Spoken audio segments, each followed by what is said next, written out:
Track 45.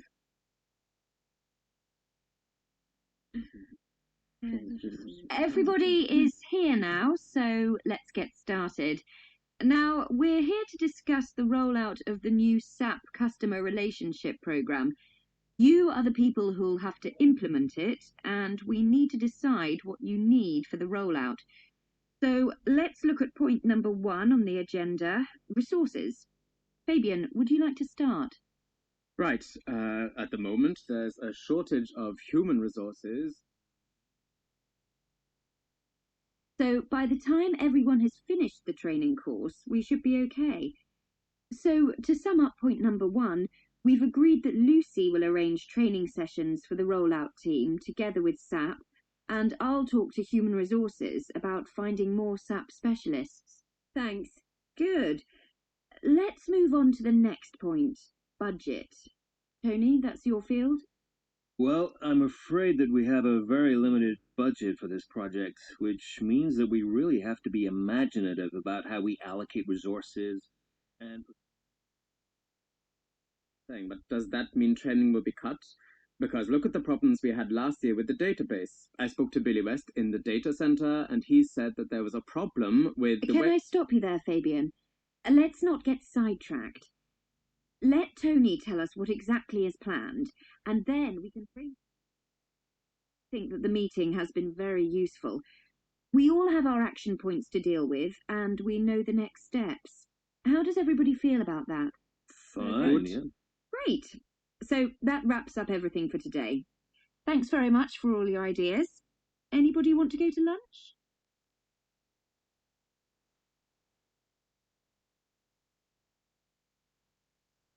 When we want to hear from other people at the meeting and get their opinions, we use a rising intonation in the voice. To stop someone from digressing, interrupting, or dominating a meeting, you need to be firm yet polite. Listen to these sentences and repeat them. 2. Track 48. 1. John, I think you're getting off the point here. 2. Paula, could we just hear what Neil has to say first? 3. Philippa, could we come back to your point in a moment? Well, for review, in conducting a meeting, remember to sound positive, interested, and keen to hear what other people think. Now, let's move on to my next topic.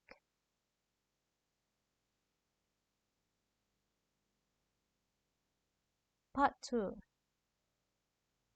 is about negotiating agreement. When we talk about negotiation, so negotiation about what I want and what other people want.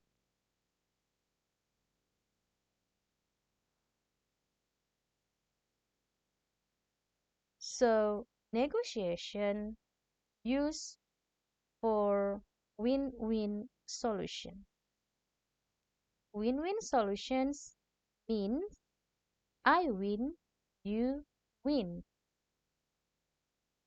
Or another word, I win and another person will also win. Here are some useful tips. Successful negotiations usually follow this process.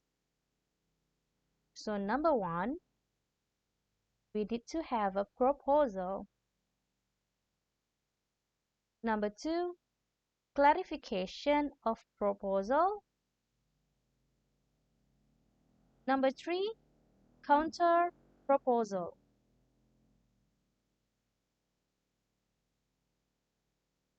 Number 4, having a discussion about the proposal. Number 5, suggestions of alternatives. Number 6, new proposals and agreement. Now, if you look here,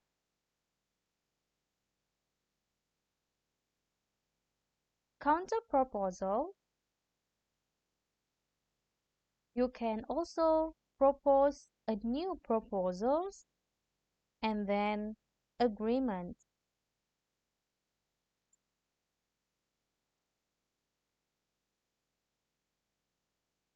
Well, here is another dialogue.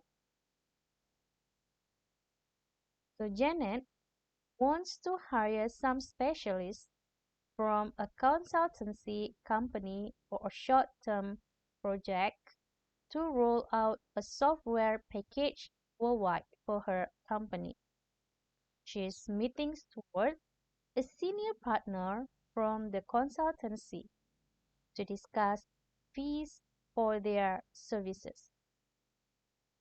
So let's listen. Track 50. And that basically is why I called you, Stuart. We don't have enough SAP specialists for this job ourselves. I see. So, what exactly do you need? We propose that you second us 5 programmers for customizing the basic SAP package to our needs, 2 web interface experts to make sure the package is user-friendly, and 1 technical project manager. Okay, but we need to talk about fees. They would have quite different daily rates.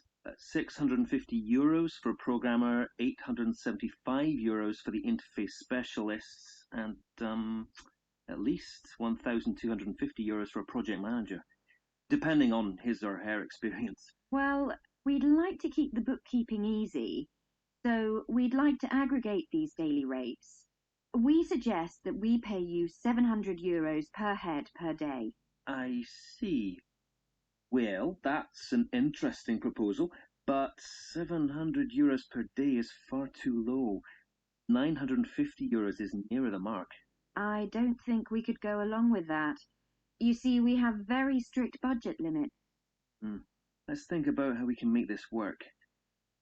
Another possibility might be to have 2 rates. €650 for the programmers and €950 for the others. But have you considered the advantages of just one single flat rate? It makes the administration so much easier. I mean, what's the downside? I take your point. It's just a question of agreeing the rate. Right. So, by my calculations, if we agree on a daily rate of €750 per head per day, over 6 months, your company will receive, just a second, €772,000. €750 per head per day for 6 months. Yes, I think we can live with that. Excellent. So now we just need to decide which people will be most suited. Well, look at this table. On the second table, you see sentences from the conversation.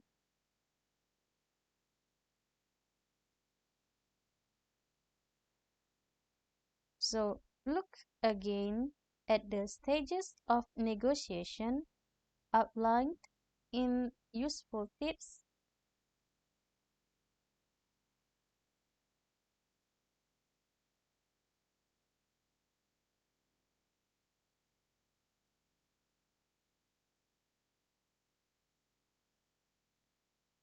After you look at the outline in useful tips, write the stages in the correct place in the column on the left. So what do you have to do? You have to write the correct stages for each sentences here.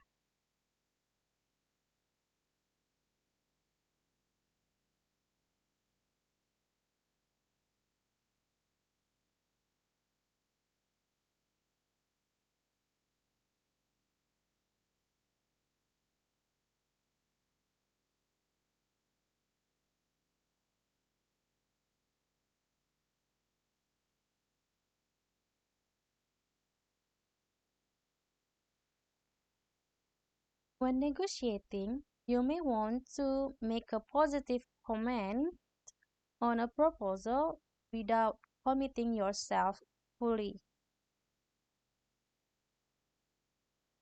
Now, listen to these sentences and repeat them.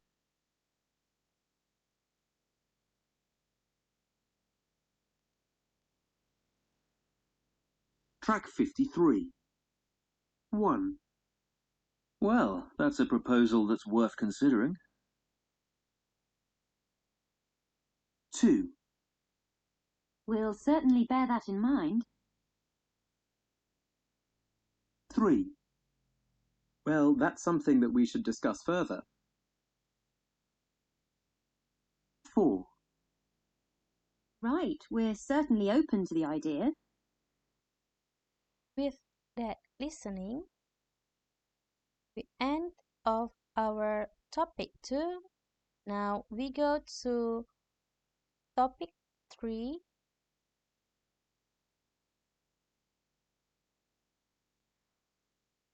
So, topic 3 about running a teleconference. Yes, you may be very familiar with running a teleconference now. Nowadays, people running a teleconference can be from Zoom or Google Meet or another application. Useful tips. One person should take the role of the facilitator. The facilitator should lay out the ground rules for the meeting at the start and control the participants. Only the facilitator should interrupt another speaker. Otherwise, it can get very confusing. As with regular meetings, there should be a clear agenda, if possible, with strict limits for each item. The facilitator should ask people by name to contribute to specific topics. Each speaker should give their name before speaking. Clarity is essential in a teleconference, so native speakers should aim to speak clearly. For example, minimizing the use of difficult idioms, and non-native speakers should ask if anything is unclear. The facilitator should do a summary of all points discussed at the end of the teleconference.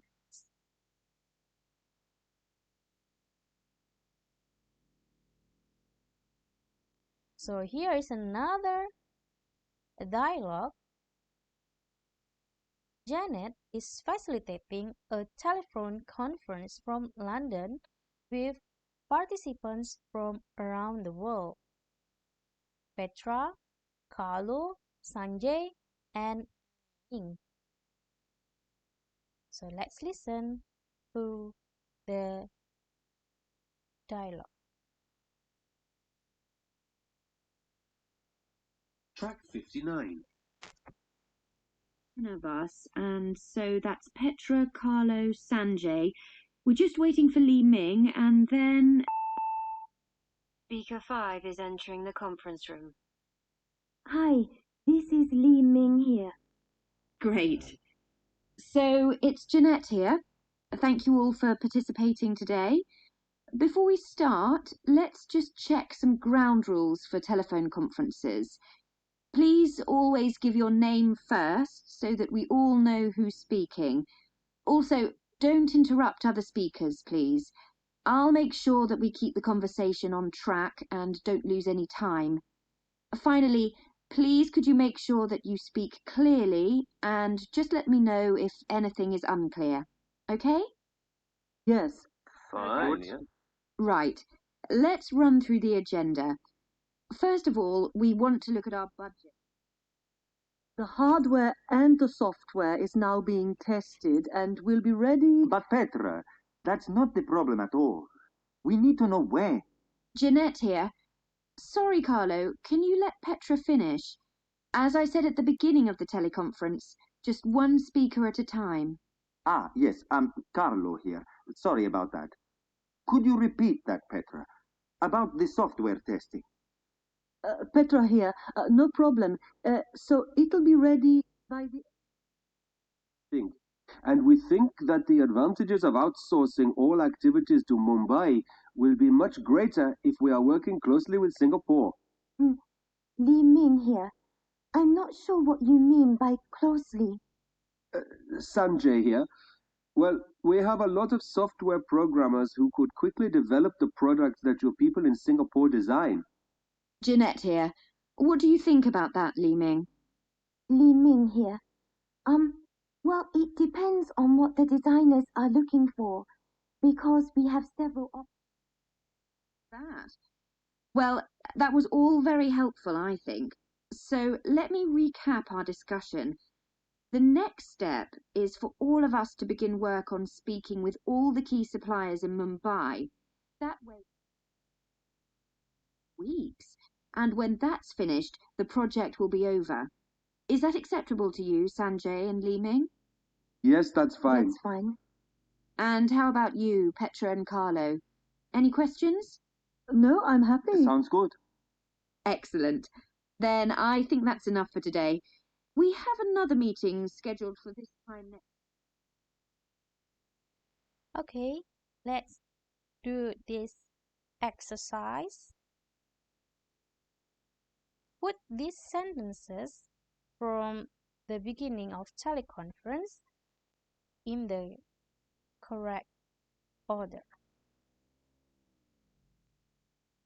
Number 1 have been done for you. So number 1, so it's Karen here. So what do you have to do?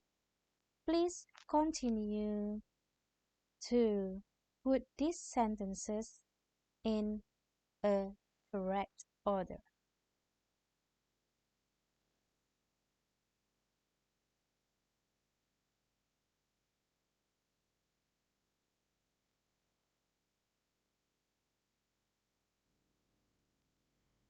Tips for facilitating a teleconference for a project team at your workplace. So first of all, make notes on how you are going to start the meeting. Who is at the project team? The purpose of the meeting. After you make notes on that, after you make notes on those points, start the teleconference with an introduction to the meeting.